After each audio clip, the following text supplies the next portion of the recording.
What's up, guys? Welcome back to Newswave. So along with Nintendo's numbers that they released for their financial quarterly results, they also had to talk quite a bit to investors as they were grilled about all kinds of stuff for the company, which includes the Switch 2 pricing, development off of the Switch for something like mobile, and even what was the deal with that playtest they ran and then just stopped talking about it? Well, we'll go over all of that here today. Also, we are going to be talking about Sony as their state of play seems to be coming more and more into focus, but then something else is happening there kind of on the back end when it comes to them reshuffling a bit. And we also have EA talking about Dragon Age the Veilguard and giving their reasoning as to why they believe it fell below expectations, and it turns out maybe there wasn't enough live service with it. So if you guys enjoy these videos, make sure you hit that like button, helps out a ton. And if you're new here to the Spawn Wave channel, make sure you subscribe down below. And of course, members for the channel do get Newswave early. If you would like to learn more about that, click the join button down below.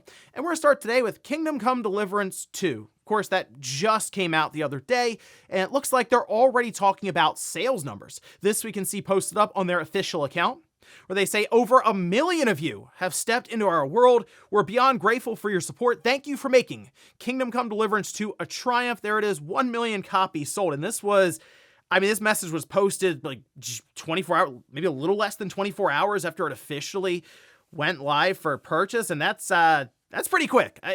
I know that the first one was like crowdfunded, and it was a nice jumping off point, a starting point for them. But clearly Kingdom Come Deliverance 2, with a lot of the reception around it for reviews and just in general, people very excited for it and pointing out a lot of the small details in that game, it seems like a lot went into this one. And the open world is very, very interesting. As I mentioned, the one thing that hasn't clicked with me, and I'm still trying, is the combat. So we'll see at some point if it does, but I'm like 12 or 13 hours just kind of playing around with checking out the open world and stuff, and I'm almost like, oh, combat, well, all right, let's see what happens. But I will say, if you enjoy kind of the medieval open world, really in the trenches sort of RPGs, this one's probably right up your alley. Also, we did have Donkey Kong Country Returns HD come out last month, and well, there wasn't a lot of interest in it, and it makes sense because of the price point and the fact that it was already on the 3DS and the Wii before that. Doesn't really necessarily look like a lot of great stuff was on it. There was a whole thing about the comparison between the new one versus the old one and the effects, and either way, the good news is, if you were even mildly curious about this game, there is now a demo that is live. If you look over on the eShop page here, you can see just demo available. I have not had the chance to check this out. To be honest, Donkey Kong Country Returns HD, great game. I just feel like I've kind of had my fill of it with the Wii and then the 3DS version. But still, if you're someone who maybe like the Switch is like your first system, specifically, which, think about it, the system is now almost 8 years old. So yeah, there are a lot of people, I'm sure, newer generation that came in and maybe didn't experience this game on the Wii. You can check out a demo and see what it's all about. It's a very, very good 2D platformer. So if you've never played either of the other versions, it's a great game. So yeah, I'd at least recommend checking out the demo at the very least, as it is now available. Oh, and I just mentioned, it seems like Microsoft is doing this thing where every week they announce a new first-party game that's going to the PlayStation 5. We just talked about Age of Empires 2, and now it looks like we could be setting up maybe for the big one next week. Well, I shouldn't say the big one. The big one's Halo. But another big game. We can see this though posted up. This is over on Twitter X from Oda. Says, you will get Starfield news next week, but not the one you expect. Now, this account follows Starfield very closely. A lot of the info, news, and everything around that title. And of course, everyone below this message is like, well, yeah, PlayStation 5, right? It's got to be PS5. And well, I will say that's not necessarily news that somebody who's really invested in Starfield and mostly just focusing on that, so much so that they would follow an account here to keep it up to date.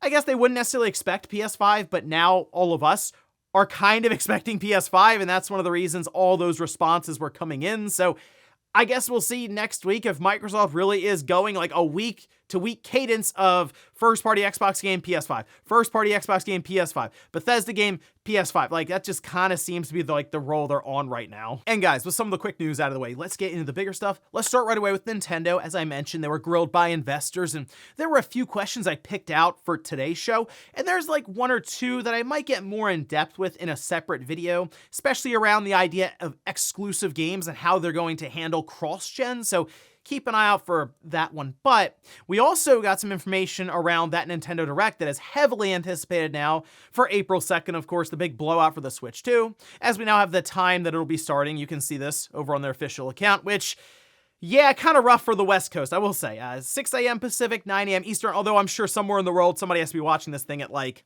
1 a.m. or something. So that one is rough. But in this case, looks like they're going for kind of the early morning here in the States. Again, 6 a.m. Pacific, 9 a.m. Eastern time. And it's going to be a very exciting day just to see what Nintendo has in store for us when it comes to the software side. But we still have to wait the rest of February and then all of March, which does feel like it's a ways off now. We gotta get all the way through February and then all the way through March. But hey, maybe we'll get another Direct that's been rumored, a state of play, some game releases. I'm sure time will fly by. But either way, we did have Nintendo also talk to investors, and they had a bunch of questions to grill them with. And again, I picked out a few. We'll start here, though. That's with the pricing for the Switch 2. And naturally, the investors really want to know what the plan is here, as they bring up things like inflation, exchange rate situation, things that can throw a bit of a wrench in the plans that maybe have been in place for a year or more at this time for what they're targeting. Is that seems to be something that's shifting constantly, right, with exchange rates and the value of currencies across the world. Now, this was answered by President Furukawa saying, in addition to the current inflation, we are aware that the exchange rate environment has changed significantly since the launch of Nintendo Switch in 2017. We also need to consider the affordable prices that consumers expect from Nintendo products. When considering the price of our products, we believe that it is necessary to consider these factors from multiple angles. At this time, we cannot disclose the specific price of Nintendo Switch 2, but we are considering it while taking various points into consideration. At this time, there are no plans to change the price of Nintendo Switch hardware, and I'm sure that's something that was at least alluded to, since how many times do you see people now with where the Switch is, just over 150 million units, like, oh, they haven't even done a price drop yet. Yeah, eventually they're going to figure out their lineup of current Switch, even with the Switch 2 on the market, to make it even more enticing, despite the new shiny object being out there with the Switch 2. If you have a Switch that's maybe even $150, potentially one that's even more cut down than the Switch Lite, then you might have some impulse buys and other things even a year or more into the Switch 2's life. So I think that price drop stuff will come up as we get further into the next generation from Nintendo. As for the Switch 2, affordability coming up, that is a big thing for Nintendo, and I really am. I feel like 400, but I can't rule out 450 just yet. And I also can't rule out multiple SKUs. There's a lot of things Nintendo can do to kind of almost finesse the price point a bit. Now, they were also asked about their efforts when it comes to mobile phone games. And we can see this. This is the answer from Furukawa, who says, we have deployed mobile apps in many regions around the world, including countries and regions that cannot be reached by game console business, and the cumulative number of downloads of our apps by the end of September 2024 has exceeded 900 million. We believe that this has increased the opportunities for many people to come into contact with our IP and characters. As you pointed out, it is true that smartphones are replacing our dedicated game consoles as the first game console to play. In light of this environment, we have been considering various things about what can be done with smartphones, and we will continue to do so in the future. In last year's management policy briefing, in the explanation of expanding the population that comes into contact with Nintendo IP, we mentioned that we are using theme parks, official stores, videos, and mobile to get people interested in our core business of dedicated consoles, even as we move to Nintendo Switch 2 in the future.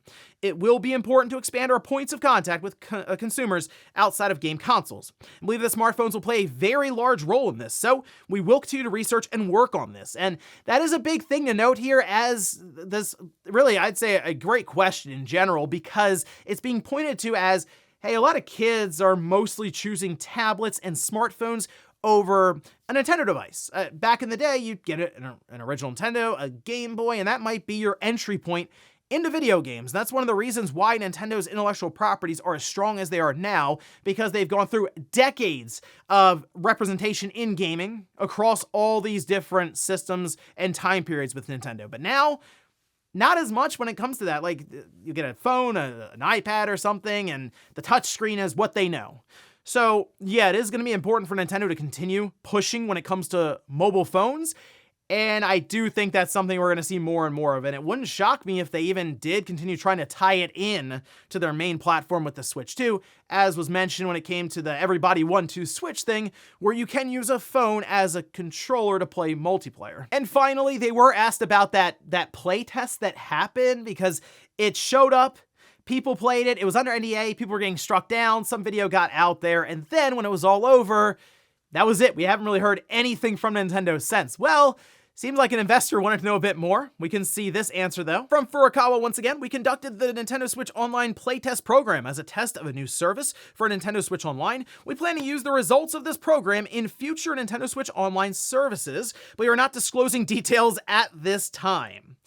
That's pretty straightforward. I mean, they go on to talk about how they had fluctuations in hardware sales. However, their online presence in terms of how many millions of people that were subscribed didn't really change significantly throughout. And it does kind of seem to me like they're trying to come up with more of these ideas for keeping people on the platform and engaged and wanting to keep their Nintendo Switch Online membership. And it wouldn't shock me if that playtest did eventually roll over to some sort of community MMO-like experience that is attached to NSO, to the sense that you need that in order to play it. So it's something to keep in mind and at least be aware of, because it wouldn't surprise me if that ended up leading into something for the Switch 2, and we might even find out about it as soon as April 2nd. But overall, some pretty good questions that were asked here. We'll go a little further into this in a separate video, because it does take a while to go through all the different questions, but there were a few other things like that exclusivity stuff for cross-gen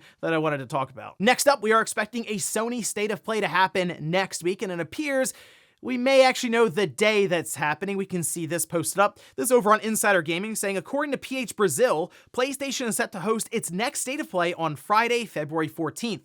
This claim backs up prior ones from Nate Tate of an event happening in February. I mean, I guess Friday's an interesting one. Usually be like a Thursday or so, but I mean, there's time zone differences and stuff. It could still be on like that Thursday to Friday spot somewhere in there. But okay, second half of next week, Valentine's Day week, that does kind of line up with, as Nate was saying, what does your heart say? There you go. And also, something else happening, Hideo Kojima was putting out some posts here showing him editing something seemingly in the background, and then just putting up a slide here, just says, the Hideo Kojima game, and it does appear he's preparing a trailer for some sort of event, and well, Death Stranding 2 needs its release date.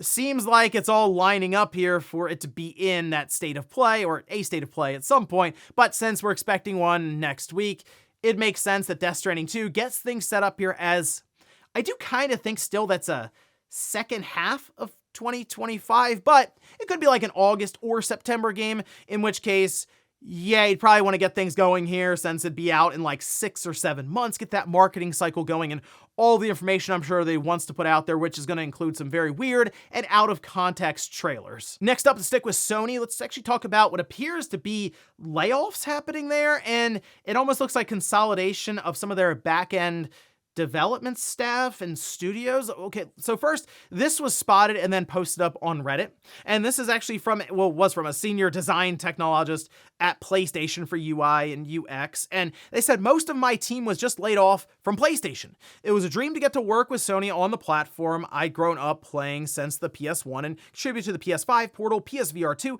PS App, and future consoles. If you know anyone who needs an engineer experienced native console UI, feel free to reach out. Now, in that Reddit thread, as people were kind of going over this, one noted that, hey, we actually just had this report that went up from Gamatsu. This from SIE Platform Business Group CEO Hideaki Nishino, saying the exceptionally talented team at SN Systems has been an integral part of Sony Interactive Entertainment by driving innovation in tools development, which has been central to our success across multiple PlayStation generations. This next step in our partnership will strengthen our shared sense of unity. Together, we look forward to continuing to empower developers to create compelling gaming experiences for PlayStation players. So yeah, basically, Sony Interactive Entertainment, SN Systems are going to be like unified here, and typically when that happens, as we've seen many, many times in the past with acquisitions, you end up having, as they put down on paper, redundancies in positions, and then they end up cutting people basically and laying off. And that's kind of what it seems like is happening here, as there is restructuring going on behind the scenes at Sony. We already saw what happened with Herman Holst and Nishino here, where now Holst is below Nishino, co-CEO. Not really anymore, right? He still has a CEO tag, but he has to report to Hideaki now, from now on. So it just seems like after a lot of the stuff we've seen with the live service push, not necessarily paying off immediately, maybe trying something a bit different structurally in the background. That appears to include the shakeup a bit here when it comes to SN systems. So I don't know what exactly we're going to see from Sony here in the next month or two when it comes to maybe more of this, but it does seem like things are moving in the background. So I have to keep an eye out for any more social media posts, because Sony isn't exactly one to get out there, or wants really to get out there and just start telling people they're laying different developers and stuff off. That would be something we'd probably hear about, say, from Bloomberg, if Jason Schreier just reaches out, and then you get that prepared statement from the spokesperson. And in our last bit of news, let's talk about EA and Dragon Age the Veilguard, as Andrew Wilson, the CEO at EA, did speak with investors on a conference call and gave his reasoning as to why he believes that Dragon Age didn't necessarily live up to the expectations they had set. We can see this, though. This is posted up and transcribed over on Forbes, saying, in order to break out beyond the core audience, games need to directly connect to the evolving demands of players who increasingly seek shared world features and deeper engagement alongside high-quality narratives in this beloved category. Dragon Age had a high-quality launch and was well-reviewed by critics and those who played it. However, it did not resonate with a broad enough audience in this highly competitive market. So I will say this, Dragon Age the Veilguard, technically speaking, was high quality in the sense that it didn't break at launch. And I know the bar is kind of low, okay, for big AAA game releases, because we see them oftentimes have some kind of crazy game-breaking glitch or missing texture or just performance issues. I mean, by all accounts, Dragon Age the Veilguard was above average, at least, when it came to that. I'm a little confused when it comes to Andrew Wilson's reasoning around, okay, it's not a live service, and he's the connected world experience, which is basically, hey, we should have done an online live service type thing, which reportedly is how it's set out in the first place. And then they decided, okay, no, we're not going to do that at all. So they then took a lot of that out of it, but kind of left it in. If you play through Dragon Age, you'll notice some of the mission structures definitely set up for multiple like human players to be going around, taking out hordes of enemies and destroying their nests that are on the field, to all of which go back to a center point that you then destroy. You also have all kinds of decorations for your base, different coatings and armors, and it throws a lot at you, and you can definitely see how they would have been able to monetize that, say, in a live service, shared world kind of environment. But I don't think that's at all why it struggled so much. There were a lot of other factors around it, and you can look to the online discourse, the Dragon Age community yelling back and forth about the gameplay for it and if it actually is Dragon Age, and it just didn't seem like it was ever really going to be able to find its way with all the stuff happening online, even if it was a 9 out of 10, 92 or something on Metacritic. And there's also, I think, a bit of an overestimation when it comes to how many people are really buying Dragon Age like that. They said 3 million was their expectation. Look, I know Dragon Age Inquisition sold incredibly well, and that was over a long period of time and some very, very deep discounts. But you go back to the other Dragon Age games, and they weren't selling 5, 6, 7, 8 million copies. It was like 2 or 3, somewhere in there. So I think there was a lot of stuff that went into Dragon Age the Veilguard just not meeting expectations, and now they're on to Mass Effect after, I mean, really downsizing BioWare, so kind of hitting the reset switch on it, and I guess we'll see what BioWare can do in probably about 5 or 6 years with that next Mass Effect game on the PlayStation 6. And before we go to the comment of the day, we'll take a look at the poll that I posted up yesterday, where I ask, what's the next Microsoft first-party game that will be announced for PS5? I mean, that's kind of where we are right now. It's like, what do you think's going to happen next? Halo is actually number 1. Wow, okay. I kind of have a theory that Halo might be at that Switch 2 show. That would be a big, big drop there by Microsoft on a huge stage, by the way, for Master Chief. Starfield out number 2. We'll see if we actually have that happen next week. Gears of War, it's been rumored that there's a Gears of War collection that will be going to the PlayStation 5. And then, of course, Flight Simulator's out there somewhere. I mean, that could be one that's sort of handled like we've seen with like Age of Empires or Forza Horizon, where they just drop the press release and put an image on Twitter, and then they're just off and running. But It does kind of feel like right now, every week, you never know what's going to be announced from Microsoft for another platform. And after the Switch 2 breaks onto the scene here after April 2nd, we'll probably see a bunch of announcements for that as well every other week, with Microsoft just going crazy with these multi-platform releases. And we'll finish up with the comment of the day as you're seeing here. This is from Vice, who says, Sony must be really thankful that they put a DVD player in the PS2. If not, it wouldn't have sold as well, and the Switch would have passed it by now. Okay, so this comes up a lot when it comes to the DVD player on the PS2. Yes, that definitely helped it sell. I would look at that and say that was a hefty number of PS2s even, but when I see it discussed a lot, people think, well, the PS2 was bought primarily as a DVD player and then like a game machine second, but the software sales really doesn't back that up. In fact, if you look at the number of software that was sold on the PS2, it was over 1.5 billion. I think the Switch is going to have to sell more than 160 million Switch systems to get to that sort of mark. And if you look at how many PS2s there are, I mean, it's almost a 10 to 1. It's like a 9.5 to 1 in terms of software versus each console sold. So people were definitely buying games for this thing. It's just the DVD player, I would say, definitely pushed it over the edge when it came to the competition around it. Absolutely. And ladies and gentlemen, that's going to do it here for Newswave. If you enjoyed this video, guys, hit that like button. If not, hit the dislike. Leave comments down below about everything we talked about here. Say, if you missed yesterday's Newswave, I'll leave it up here in a card. Or maybe you wanted to hear about how the Switch 2 could solve Nintendo's biggest problem. Well, I'll leave that right below it. Thanks, guys, for watching, and I'll see you next time.